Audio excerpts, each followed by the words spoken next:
ਤਕਰੀਬਨ ਕੋਈ 8 ਕੁ ਸਾਲ ਹੋ ਗਏ ਅਤੇ ਥੀਏਟਰ ਦਾ ਇਹਦੇ ਨਾਲ ਮੈਂ ਵਾਬਸਤਾ ਪਿਆਰ ਬਹੁਤ ਮਿਲਿਆ ਇੱਥੋਂ। ਮੈਨੂੰ ਲੱਗ ਗਈ ਸੀ ਅੱਗ, ਮੁਕੰਮਲ ਸਿਰ ਤੋਂ ਲੈ ਕੇ ਪੈਰਾਂ ਤੀਕਰ ਮੈਂ ਸੜ ਗਿਆ ਸੀ, ਜਿਹਦੀ ਵਜ੍ਹਾ ਨਾਲ ਮੇਰੀ ਗਰੋਥ ਲਈ ਜਿਹੜੀਆਂ ਮਸਲ ਸੀ ਨਾ ਉਹਨਾਂ ਨੂੰ ਸੇਕ ਲੱਗਾ, ਉਹ ਸੁੰਗੜ ਗਈ। ਡਰਾਮੇ ਅਤੇ ਸਟੇਜ ਦੇ ਅਤੇ ਬੇਬਾਹ ਕੀਤੇ ਨੇ 8 ਸਾਲ 'ਚ। TV ਸ਼ੋਅ ਵੀ ਮੈਂ ਕੀਤਾ ਹੈ, ਜ਼ਹਿਰੀਲੀ ਨਾਗਿਨ ਸੀਰੀਅਲ ਡਰਾਮਾ ਸੀ ਸਬ TV ਦਾ, ਉਹਦੇ 'ਚ ਵੀ ਮੈਂ ਕੰਮ ਕੀਤਾ। ਜਵੇਦ ਕੋਟੂ ਸਾਹਿਬ ਨੇ ਮੈਨੂੰ ਸ਼ਾਗਿਰਦ ਕੀਤਾ ਸੀ ਆਪਣਾ ਫੌਤ ਹੋਣ ਤੋਂ 1 ਸਾਲ ਪਹਿਲੇ। ਮੈਂ ਨਾ ਕਮਾਲ ਥੀਏਟਰ ਡਰਾਮਾ ਕਰ ਰਿਹਾ ਸਾਂ ਅਤੇ ਉਸਤਾਦ ਜੀ ਬੈਠੇ ਅਤੇ ਮੈਂ ਅੰਦਰ ਆਇਆ ਅਤੇ ਉਹਨੂੰ ਵੇਖ ਕੇ ਕਹਿੰਦੇ, ਆਓ ਬੇਟੇ ਤੁਹਾਡੇ ਕੋਡੂਆਂ ਦਾ ਮੈਂ ਕਾਇਦੇ ਆਜ਼ਮ ਹਾਂ। ਕਈ ਕੋਡੂਆਂ ਨੂੰ ਉਹਨਾਂ ਨੇ ਜੀਣ ਦਾ ਤਰੀਕਾ ਦੱਸਿਆ। ਜਦੋਂ ਅਸੀਂ ਉੱਥੋਂ ਬਾਹਰ ਨਿਕਲੇ ਅਤੇ ਸਾਨੂੰ ਇੰਝ ਲੱਗਾ ਕਿ ਅਸੀਂ ਦੂਜੀ ਦੁਨੀਆ 'ਚ ਆ ਗਏ। ਵਰਗਲ ਗੱਲਾਂ, ਹਰ ਚੀਜ਼ ਵਰਗਲ, ਲੇਕਿਨ ਜੋ ਹੁਣ ਨੇ ਨਾ ਉਹ ਸਿਰਫ ਉਹੀ ਟਿਕੇਗਾ ਜਿਹਨੂੰ ਸਿਚੁਏਸ਼ਨ ਦਾ ਕੰਮ ਆਉਂਦਾ ਹੈ।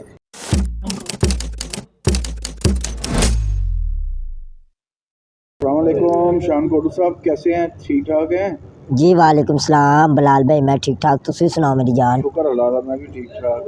कैसा जा रहा ड्रामा? ड्रामा बहुत अच्छा जा रहा है, बहुत अच्छी टीम दे नाल ते बहुत अच्छा ड्रामा तैयार किया चंदा साहब ने। अल्लाह पाक साडी टीम नूं हिम्मत ताकत दे और अच्छे ड्रामे करन दी।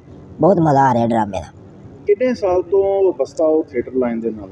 हुण तकरीबन कोई 8 कुछ साल हो गए ते थिएटर लाइन दे नाल मैं वाबस्ता प्यार बहुत मिले इत्थों, जिन्ना कवा उन्ना घट, बहुत ज़्यादा प्यार मिले। ते बचपन से छोटा कद रह गया?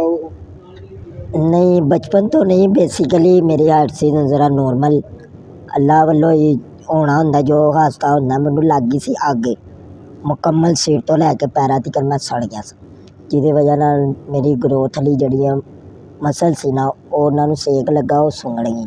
बहुत इलाज कराया लेकिन अल्लाह वालों फिर नहीं कुछ कह सकते।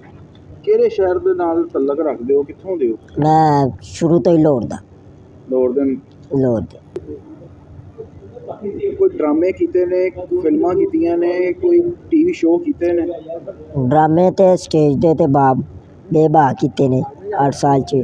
TV शो भी मैं किया है, ਜ਼ਹਿਰੀਲੀ नागिन सीरीअल ड्रामा सी सब TV ਦਾ, ਉਹਦੇ 'ਚ ਵੀ ਮੈਂ ਕੰਮ ਕੀਤਾ। किहदे शागिर्द हो तुसीं? मैं जवेद कोटू साहब ਦਾ। जवेद कोटू साहब ਦਾ? ਹਾਂਜੀ। जवेद कोटू साहब ਕੋਲੋਂ ਕੀ ਸਿੱਖਿਆ? ਜਵੇਦ ਕੋਟੂ ਸਾਹਿਬ ਨੇ ਮੈਨੂੰ ਸ਼ਾਗਿਰਦ ਕੀਤਾ ਸੀ ਆਪਣਾ ਫੌਤ ਹੋਣ ਤੋਂ 1 ਸਾਲ ਪਹਿਲੇ। ਉਸ ਤੋਂ ਪਹਿਲੇ ਕਿਹਦੇ ਸ਼ਾਗਿਰਦ ਸੀ? ਉਸ ਤੋਂ ਪਹਿਲੇ ਮੈਂ ਫੀਲਡ 'ਚ ਆਇਆ ਸੀ ਸ਼ਾਗਿਰਦ ਹੋਣ ਠਾਕਰ ਸਾਹਿਬ ਦਾ, ਲੇਕਿਨ ਠਾਕਰ ਸਾਹਿਬ ਨੇ ਠਾਕਰ ਸਾਹਿਬ ਦਾ? ਹਾਂਜੀ ਇਫਤਖਾਰ ਠਾਕਰ ਸਾਹਿਬ, ਤੇ ਉਹਨਾਂ ਨੇ ਕਿਹਾ ਸੀ ਬੇਟਾ ਮੇਰੇ ਤੁਸੀਂ ਸ਼ਾਗਿਰਦ ਹੋ, ਤੁਸੀਂ ਕੰਮ ਕਰੋ। ਲੇਕਿਨ ਜੋ ਗੰਡਾ ਬਣ ਸ਼ਾਗਿਰਦ ਹੋਇਆ ਮਸਾਂ, ਤੇ ਮੈਂ ਜਵੇਦ ਕੋਟੂ ਸਾਹਿਬ ਦਾ।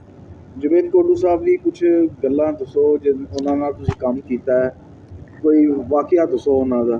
ਕੰਮ ਤੇ ਕੋਈ ਵੀ ਨਹੀਂ ਕੀਤਾ, ਉਂਝ ਮਾਸ਼ਾਅੱਲਾ ਉਹਨਾਂ ਦੇ ਨਾਲ ਗੁਫ਼ਤਗੂ ਅੱਛੀ।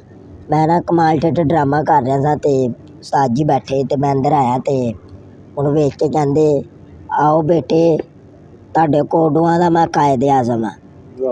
ਯਾਨੀ ਕਿ ਵਾਕਈ ਕੋਡੂਆਂ ਨੂੰ ਉਹਨਾਂ ਨੇ ਜੀਣ ਦਾ ਤਰੀਕਾ ਦੱਸਿਆ।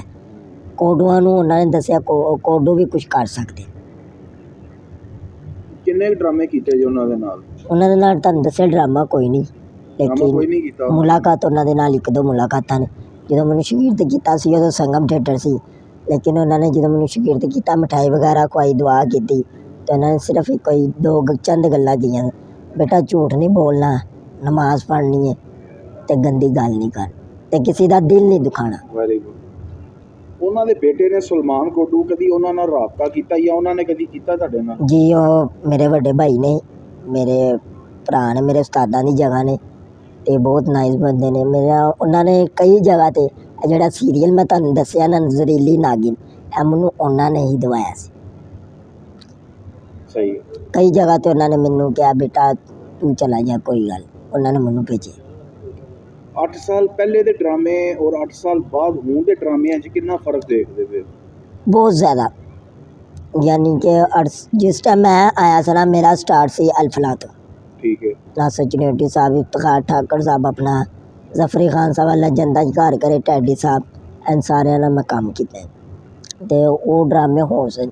ਜਦੋਂ ਅਸੀਂ ਉੱਥੋਂ ਬਾਹਰ ਨਿਕਲੇ ਅਤੇ ਸਾਨੂੰ ਇੰਝ ਲੱਗਾ ਕਿ ਅਸੀਂ ਦੂਜੀ ਦੁਨੀਆ 'ਚ ਆ ਗਏ। ਵਰਗਲ ਗੱਲਾਂ, ਹਰ ਚੀਜ਼ ਵਰਗਲ, ਲੇਕਿਨ ਜੋ ਹੁਣ ਨੇ ਨਾ ਉਹ ਸਿਰਫ ਉਹੀ ਟਿਕੇਗਾ ਜਿਹਨੂੰ ਸਿਚੁਏਸ਼ਨ ਦਾ ਕੰਮ ਆਉਂਦਾ ਹੈ।